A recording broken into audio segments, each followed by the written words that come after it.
I have never had this much trouble. Okay, we're back live. Y'all, I've never had this much trouble. Never. I have no idea what's going on. The weather's a little bit crazy here. Maybe that's it, but we're going to cross our fingers and hope the mic stays on, the camera stays on. It's telling me my internet's not stable. So, anyway, welcome back to the King's Corner, the place for all things Bethesda. I am the KingFanMan, a little frustrated KingFanMan, but I'm here. This is the KingCast, the live podcast where we cover the latest Bethesda news. Please let me know if you can hear me and you can see me and all those things. So, okay, I'm here. Today, we've got a lot to talk about. We've got the changes that are already in the PTS going on right now in Fallout 76. Bethesda listened to you guys. I told you they will listen. There was a lot of complaints about some of the changes to the PTS that is coming up. So we'll cover that today. Also in Fallout 76, the developers tease that there's going to be tie-ins to the Fallout TV show in the latest interview. We'll talk about that. Also, we're going to continue to talk about the multiple projects that are going on inside of Bethesda right now that are Fallout related and outside of Bethesda as well. We'll talk about New Vegas 2 a little bit and more right here. Please tell me if you can see me, hear me. I apologize for the rough start, but let's get going. If you're new here, please consider hitting that subscribe button. Y'all go ahead and hit that like button. I need all the help I can get on YouTube as well. And if you want to help me, you can always become a channel member, or you can go to Patreon. Our super chat is open. I have Mr. Walter here. He's ready if any super chats come in. All right. So, can y'all hear me good? I see and hear you. Yay! Oh, that was the roughest start ever. So, I don't know. If I go away, I'm sorry. Timmer, how's it going? Sodium Soldier, how's it going? Dale, Psycho, Sarge, man, thank y'all for being here. And I know there's more here that hadn't commented, but thank y'all so much for being here. We've got a lot to talk about today. And as always, I will answer all your questions. It's a subscriber-driven podcast. So if you have questions, you have comments, just give them to me and we can talk about that. A lot to talk about in the news. By the way, Maddie just put out a really good video that I agreed with 100%. Y'all might watch that after the podcast. It's really good if you haven't seen it yet. We may talk about that for a little bit today. Okay, starting out with Fallout 76, what's going on in the PTS. Remember, they've got all kinds of combat changes to the weapons. Most of them are increases to the weapons, but there were some big time nerfs. And one of them was with the ultrasight ammo. It was no longer going to drop on enemies, and it was going to be a lot harder to make, and several things. But people spoke, y'all spoke, and now the ultrasight is going to continue to fall on enemies like it always has. So that's a great change. Listen, if there's other things that you don't like, I'm not saying they'll change everything, but they have proven over and over and over they listen. And I mean, this one didn't take a week before they changed it back. So I'm very, very happy with that. I don't like all the changes that are coming, but a lot of the changes that are going on in the PTS right now are really cool. The building changes and a lot. So I know I'm jinxed because the queen's not here. She's keeping the grandkids. She chose the grandkids over you guys. Can you believe it? Okay. Also, and I mentioned this several weeks ago, but it's kind of funny how we're ahead of the news here. The news cycle, anyway. The news cycle now is that the Fallout 76 developers teased that there's going to be tie-ins to the television show. And of course, they did that during the Xbox showcase. John Rush and, gosh, I just went blank on the other developer, Bill LaCosta. There he is. did several interviews and dropped a lot of things. In fact, they dropped remember that they are planning a next gen upgrade to Fallout 76. And I believe I was the first one that put that out. And now Rifle Gaming and a bunch of them are putting it out. But so they teased a lot. One of the teases that they said, like I said, they're going to have tie-ins to the TV show. Now, I don't expect anything huge with this. I don't expect them to. I don't expect the largest update ever this winter to be anything show related. The way he said it was, they're going to have things here and there. You know, like last time we had the Vault 33 suit and thing. I think it's going to be things like that. Listen, I think we already know what's coming. A story that's centered around the interloper, and we're going to Ohio. We've learned those two things. And I was so thankful that I got that video out very quick. Normally, I'm not quick. Normally, everybody else gets things out first. So I was thankful to get those things out quicker. But that's what's going on in Fallout 76 right now. If y'all have anything more to say about Fallout 76, again, y'all bring on the comments. Let's talk about the multiple Fallout projects, because that has been dominating the news. I want to give a quote from Chris Avalon. I didn't give this in my podcast with Joe. He did quote Chris Avalon, but this is a different quote. We've talked a lot about a Fallout New Vegas remaster. It just makes perfect sense for them to remaster Fallout New Vegas. But this is what Chris Avalon said. He said, before prepping for a remake, it's interesting that they're all talking about the same things we're talking about. Okay. They know exactly. But Chris Avalon, one of the lead writers on Fallout New Vegas, he says, before prepping for a remake, Bethesda must first overcome the stability issue. Now, if anybody knows anything about New Vegas, it is a very, very unstable game. It's hard to find a version you can play sometimes. But he said Bethesda has struggled for years to produce a stable build of New Vegas. New Vegas was probably, people gripe about Fallout 76, but New Vegas had way more bugs than Fallout 76 did when it came out. And it is notoriously unstable. So if they're going to remake it, which makes perfect sense for them to do, this is one of the huge hurdles that they have to get over. Now, let's get to the elephant in the room.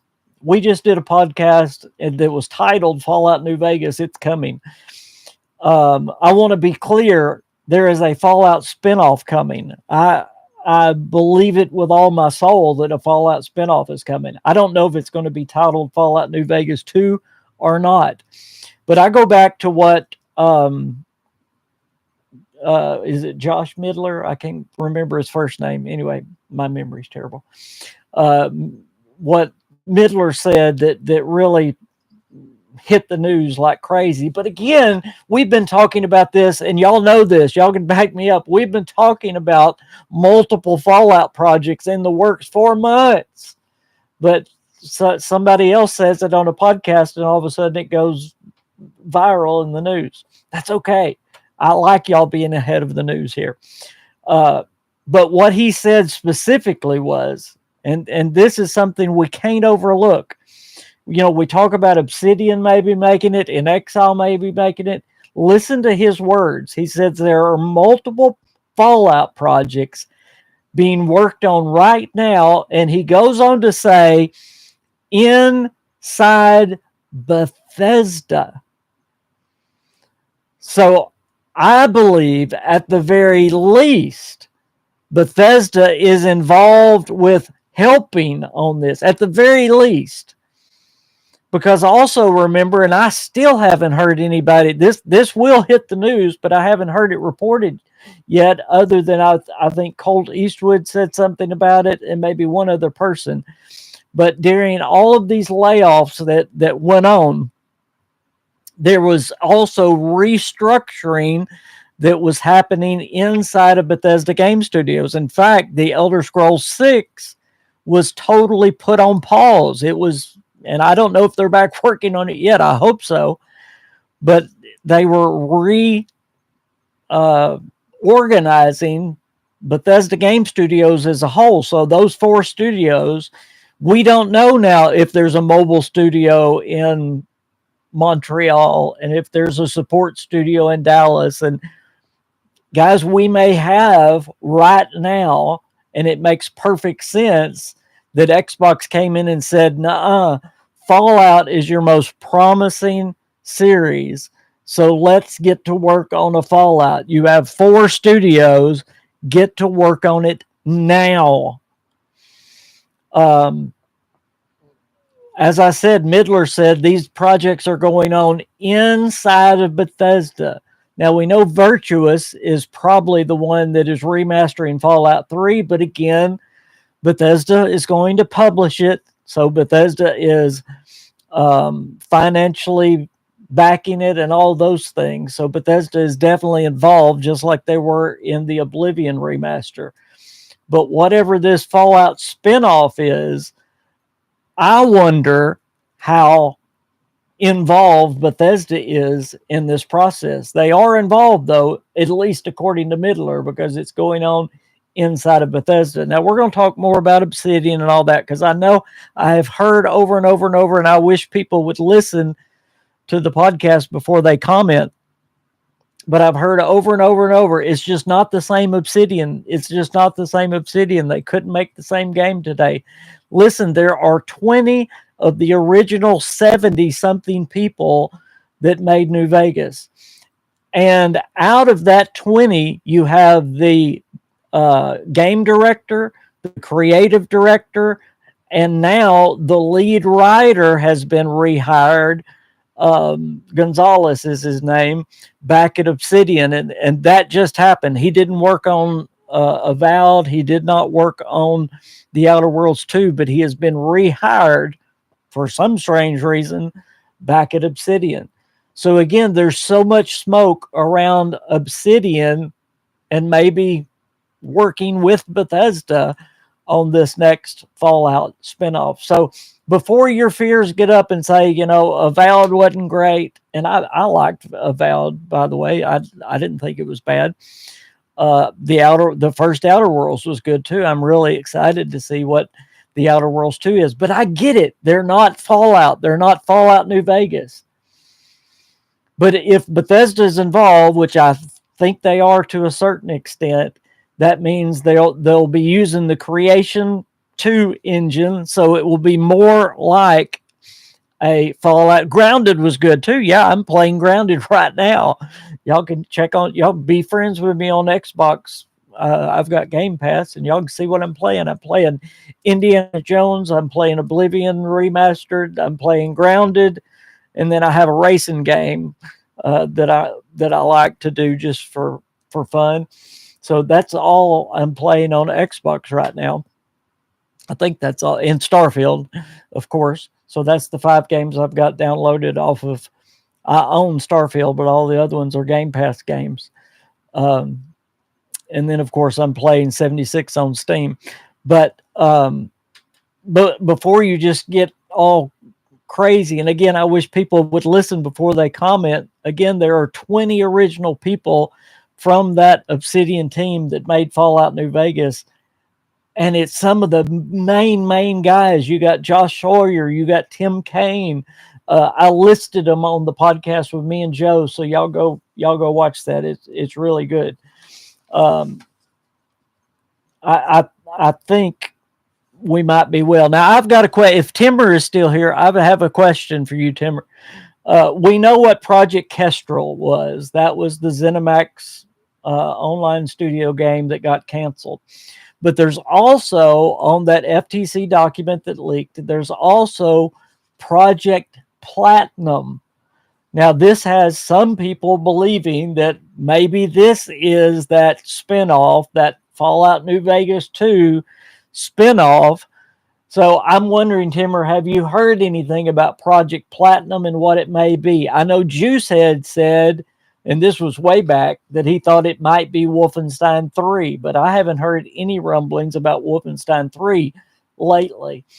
Uh, and this is key, guys. And I want to go down these quick at the first of the podcast. Okay, there are many reasons why I am sold out to the fact that there is a Fallout spinoff going on, and not everybody's reporting on all of these. Okay, this is very important. All the way back in 2022, not only was Tim Kaine and Josh Ollier talking about another Fallout in interviews, okay, you think it was the canceled Machine Games multiplayer game. Golly, why in the world did they? I mean, I'm telling you what, Bethesda sold out to, and Maddie said this in his video, Bethesda really sold out to the uh, live service multiplayer games. You had Wolfenstein Youngblood that was terrible. You had the vampire game from Arcane. Of course, you had Fallout 76. I mean, they went crazy with the live service games at Bethesda. Man, again, I hate to see the layoffs. I hate to see the restructuring. But I'm going to mention what Maddie was talking about just a minute when he released that video. I think the direction that now not the way they went about it or anything like that, but the direction to get Bethesda back to focus on Fallout and the Elder Scrolls, and I mean single player Fallout and the Elder Scrolls, that is good, because you think about how long it's been since, and I guys, think about this. Do you realize while Maryland was working on Starfield, do you realize out of 4 Bethesda game studios, there was not one studio, not one of them was working on a single player Fallout or Elder Scrolls? So literally